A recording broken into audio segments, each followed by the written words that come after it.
the UFC boxing event that is scheduled for November 27 at the Nairobi Age Convention Center. So we'll be talking about the whole tournament, how prepared he is for the tournament, and of course he's also a mental awareness champion. We'll be discussing that in a bit, being that November is the mental awareness month for men. Yeah, Kevin, welcome. Thank you, thank you. Yeah, congratulations. You'll be making your first debut in the UFC championship. What should we expect from you? Actually, it's the UFS. Yeah, UFS, yes. Tournament. I'm looking forward to it. Yes. I'll be making my pro debut on November 29th. Yes. I'm a boxer. Yeah. I'm also a mental health advocate. Yes. And a mental health practitioner. So I'm trying to use this as an opportunity to create awareness for Men's Mental Health Month, yes, which is November. And expect a good performance. I'm training very hard. Yeah. And I'm looking forward to it.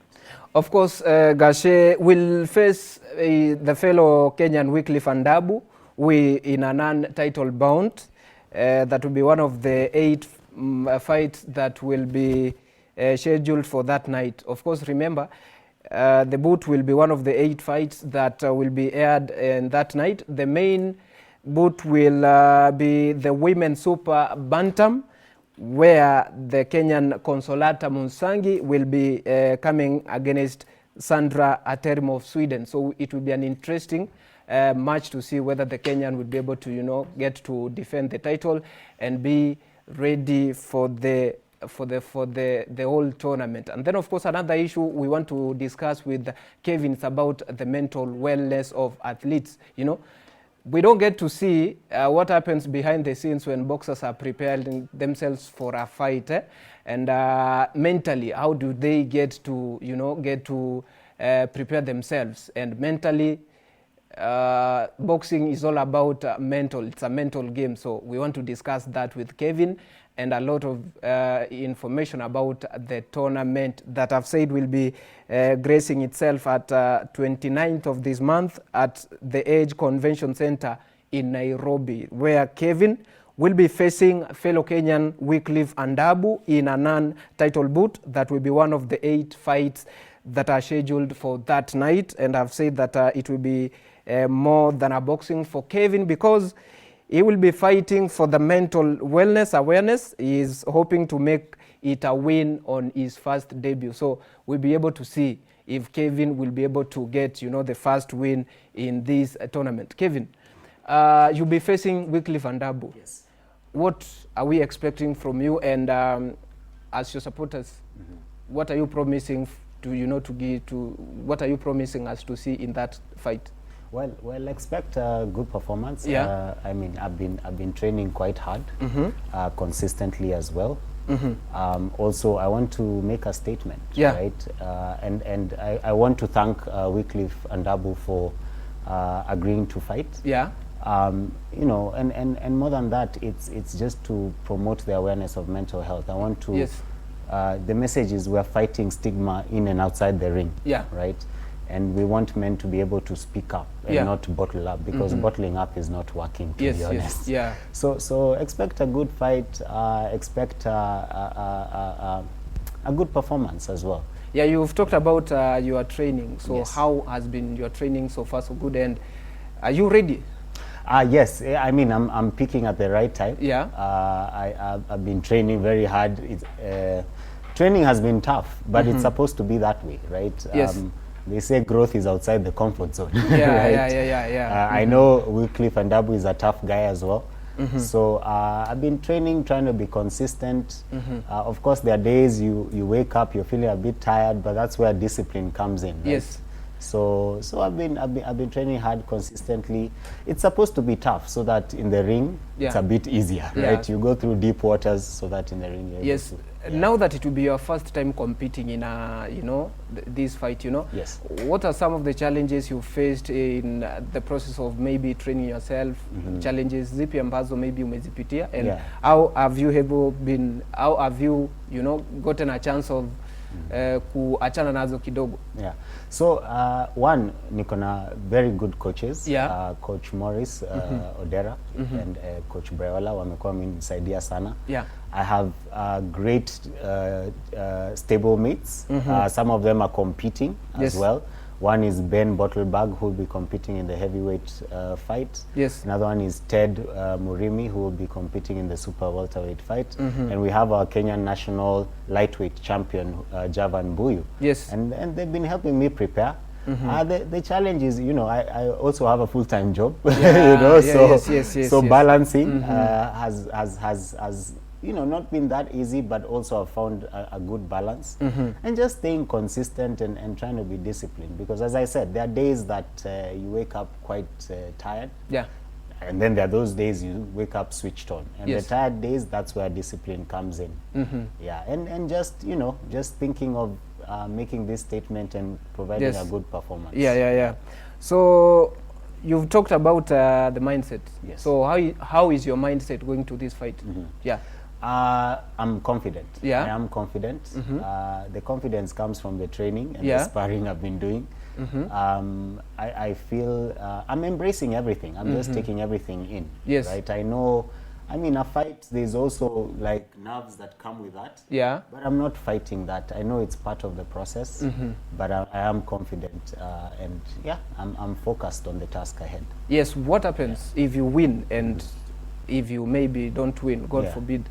I mean, the goal is to win, of Yeah, course. yeah, of course, But yeah. Win or lose, you know, the main thing is I just want to, you know, spread the message. Yes. Mental health awareness. I mean, one thing that just shows that this is very important to be Yes, talked about. yes. 80% of suicides are men. You know, so clearly the bottling up, you're kukaa ngumu, not talking about your problems. Yeah. There are so many men suffering in silence, and the end result is becoming, one of them is suicide. So win or lose, I just want to promote that message, that we need to speak up as men. We need to create spaces where we can talk to each other without judgment. We can be vulnerable with each other without feeling like it's a weakness. Yeah. Because to be honest, when you talk about your issues, that's strength. You're facing your issues head on. You're not running away from your issues. Yes. So win or lose, that's the message, but the goal is to win. Yeah, you've been vocal about mental wellness. How does boxing connect to your advocacy in that area? I think boxing, one, goes hand in hand with mental health. Yeah. You need to be disciplined, Yes. of course, with boxing. Boxing helps you regulate your emotions. Yes. There are many people who have found healing, you know, from trauma through boxing. You don't have to go in the ring, of course, but you know, there are many people who have found healing. They found self-awareness, being able to regulate their emotion, be calm under pressure. These are skills that you need in life as well, right? And I think boxing is also a metaphor of life. It's about, you go round by round. It's not about winning every round, it's staying in the fight.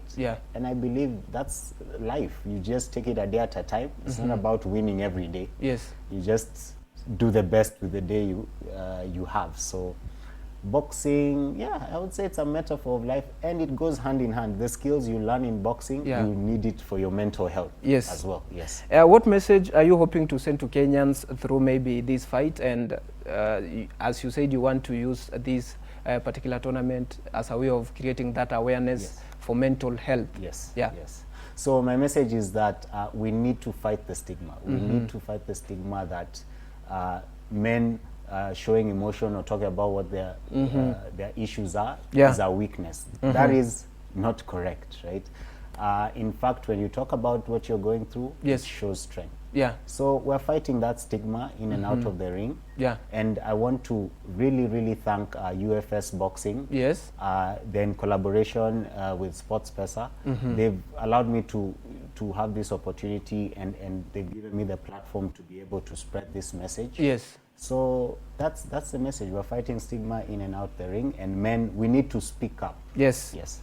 And maybe for someone watching right now and they are facing, the mental thing. Yes. What can you tell them? What's your message for the people that are generally maybe Yeah. undergoing mental, you know, distress. Yeah. Yes. Well, there is help. I know it's hard to find these spaces, but there is help. Please do not suffer in silence. Yes. Do not suffer in silence. Yes. Reach out, speak up, and that's half of the work done. Yeah. That's half of the work done. They say a problem shared is a problem half solved, right? Yeah.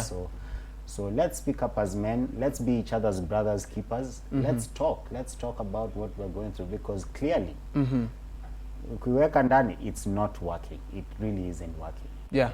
I mean, it's November, you know, and it's mental month, you know, mental awareness month. Exactly. You've decided to use boxing as a Yes. tool to, you know, create the awareness. Outside the ring, you know, what else is Kevin Gachee doing to ensure that the message is passed? Yeah.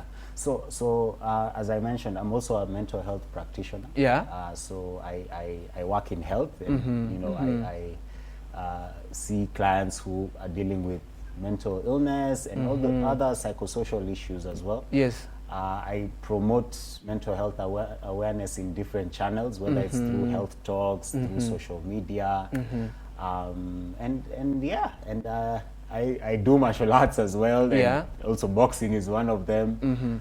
So yeah, I'm a jack of all trades like that. Yeah. Yes. Yeah. So who inspired you to take, you know, to take up boxing and, you know, as a person and at this stage of your life, you know? Well, I started doing combat sports years ago, about maybe 10 years ago. I would just do it for fitness, and also I realized that it was really helping with my mental health. Yeah. 9 times out of 10, when I was stuck on anything, when I'd go work out, whether I do the martial art or boxing, Yes. I would find so much clarity, right? Then I noticed that I'm also starting to understand myself. Yeah. Then I was getting better as well. You start to spar, you start to compete, you start to see that, okay, maybe this is something that I can treat as a way of life. Yes. So when I got this opportunity, Yeah. I grabbed it with both hands. Yes, Because, yes. you know, it's something I'm passionate about as well. Yes. And I mean, it's helped me as Yes. well, and I've seen it help many people as well. Yeah. As a mental health practitioner, do you think the Kenya Boxing Federation is doing enough to ensure that the boxers are in the right mind before they compete to maybe various tournaments? Well, I mean, things have really improved. Things have really improved. They've been doing a good job. Of Yeah. course, it's a process. This Yes, thing is a yes. process. You know, there's a lot more work to be done. You know, Yes, yes. Even generally, the mental health awareness is still, you know, getting. It's the light Yeah. on it is still, you know, being shined on it, right? So there's still a lot of work to do, but Yeah. definitely there has been improvement in how they're approaching mental health. Yeah. I can tell you for a fact that a lot of people that are boxing are very aware of their mental health, and they're very aware of you know, resources that help with their mental health as well. Yes. So I would say there's a lot of improvement. Yes. You know, people are wondering, why are we talking about mental health Yes. in boxing? So what is the importance of being, you know, mentally okay before Yeah. you compete as a boxer? It's very important. You Yeah. can be as physically fit as you want, but if mentally it's not in collaboration with your physical fitness, your performance will not be great. Yeah. Right? Nothing can take you further than your mental health. Yeah. Not money, not your physical fitness, Yes. not your relationships. Your mental health determines all of that. Yes. Right? So when you're mentally fit, you're able to focus, you're able to be disciplined, you're able to make decisions Yes. well. Yeah. And those are very important when it comes to boxing and all sports in general as well. Yes. Yeah. Well, so when you look at, you know, the Kenya Boxing Federation, Yes. and we've talked about the state of maybe mental awareness Yes. that has been created by maybe those who are in charge. Yes. And moving forward, you know, you're going to compete. It will be your first, you know, first assignment as a Yes. boxer. Yes. How will it, you know, what does it have, you know, what does it take for you to kind of get past this, you know, fight? And you talked about, you know, winning. Yes. what you'll be doing. You didn't talk about maybe if it goes otherwise. Yeah. I mean, if even though if okay, as I said, the goal is to win, but if it goes otherwise, I'm still going to be spreading the message, you know, and if there are more opportunities, of course I'll sit with my coaches and talk about, because it's a collaborative decision. Yes. But for sure, if there are more opportunities, why not? What role has your coach played so far in this career of yours, that is boxing? He's played a major role. So his name is Coach Maurice Odera. So he's mentored me through it all. He's been there every step of the way. I've learnt a lot, not only about boxing, but even just being a good man. You know, he's been able to instill a lot of lessons that have been beneficial in and outside of the ring. What message will you give Wycliffe Ndabu, your competitor? What will you tell him? Well, I mean, just to prepare for a hard fight. You know, I also want to thank him for doing this. I mean, we're making a very important statement with this fight. And I mean, to just train hard and come prepared. What other avenues are you kind of looking to spread this mental awareness message, you are looking to use, aside from boxing? Well, I mean, any other opportunity that comes, to be honest. But right now, it's because boxing is in my mind. That's the only one I'm thinking about. But you know, after you know, if there's any other opportunity, for sure, I'll go for it. But right now, I'm so focused on the fight, so I can't think of any any other. Who are you looking up to? Maybe you the person you're looking at. Well, one of the people I look up to is Javan Buyu. He's the national lightweight champion right now. There's also a fighter called Martin Achebi, who's really good. You know, inspires me a lot. My coaches also inspire me. Coach Maurice Odera, Coach Briola, and even my stable mates, the people I'm training with. Ben Bottlebag, Ted Murimi, and just the community, my support, my friends and family are really working with me through this. So I'm inspired by, you know, so many people, and I also want to thank you guys for you know, allowing me to come here and spread this message. Yes. You've talked of family. Yes. Can you maybe expound on that, because boxing, family, you know, the support you're getting from your family, your inner circle matters a lot. Oh yes, it definitely matters a lot, right? Because, you know, when you have your family support and backing, there's less to worry about. You know, if there's no support, now you have other thoughts also interfering with your training process. So they're with me 100% of the way. They're wishing me the best. They'll be there to watch me fight, and it's amazing. Well, any words to your fans, those who will be watching you on 29th November this month? I mean, this month, Yes. Thank you for your support. Expect a good fight, and you know, I'm going to do my best on the November 29th. My goal is to win. You know, I'm training hard, and I promise not to let anyone down. Your parting shot? Yes, as I said, as men, please, we need to talk about what we're going through. We've been socialized to think bottling up is strength, but it's not strength. Talking about what you're going through, that is strength, okay? So we're fighting stigma inside and outside of the ring. Thank you. Finally, maybe for someone wishing to be advised in regards to maybe their mental state, where can they get you? Well, you can follow me on Instagram. That's Gachee, at Gachee. Also, I'm very active on Twitter or X, at Gachee. But I practice. My practice is in Lavington, Mugangari Road. But you can reach me through those platforms. And Yes. Your final message for the men who are watching, because it is November and it's Men's Mental, you know, Awareness Month. Let's speak up. and let's create spaces to be our brother's keeper. Let's have these conversations. Start the conversation. Yeah. Right. Start the conversation. Let's normalize these conversations. Yes. Yes. Kevin, thank you for coming. Thank you. It has been an amazing session with you. Yeah. I hope to do this again with you soon after the fight, and Yes. I'm wishing you all the best. Thank you. I wish upige huyo opponent. Yes. Asante sana. Yeah, so that is where we put a cap on this interview segment. Coming up after this short break will be the fan zone. Of course, Bernard Okumu and Barry Sila, together with Frederick Osano, will be gracing your screens to discuss international sports. I've been your host, Peter Reri. Don't go far. This is the Touchline Show right on Y254.